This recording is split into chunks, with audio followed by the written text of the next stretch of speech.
ආයුබෝවන් ඔයාලා හැමෝටම අද අපි රසම රසට දැල්ලෝ ටිකක් තෙල් දාන්නේ කොහොමද කියලා බලමු. මුලින්ම භාජනයක් ලිපේ තියලා ඒක රත් වේගන එනකොට අපි හොඳට සෝදලා පිරිසිදු කරගත්ත දැල්ලෝ ටික මේකට එකතු කරනවා.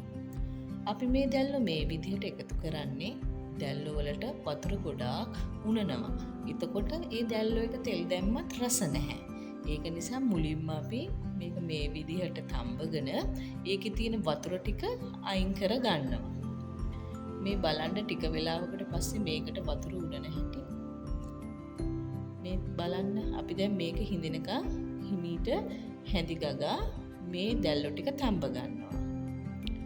දැන් මේ වතුර හොඳටම හිඳිලා තියෙන්නේ.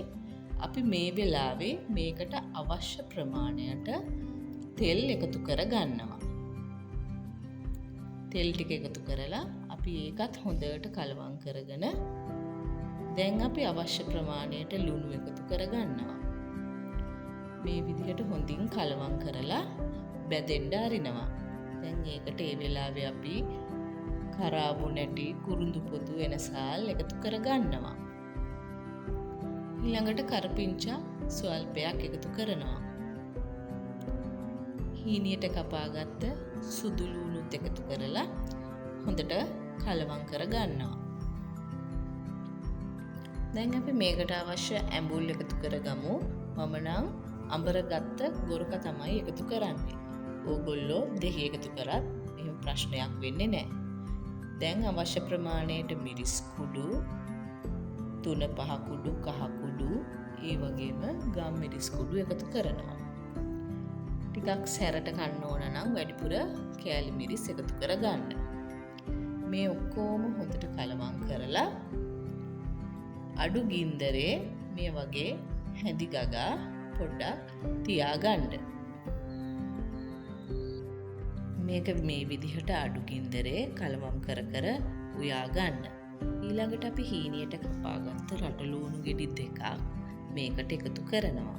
එකතු කරලා ඒකත් හොඳින් කලවම් කරනවා. තියෙනවා නම් සෝයා සෝස් ටිකක් ඒ වගේම ඔයිස්ටර් සෝස් ටිකක් මේකට එකතු කරන්න. එතකොට මේකට හොඳ රසයක් එකතු වෙනවා.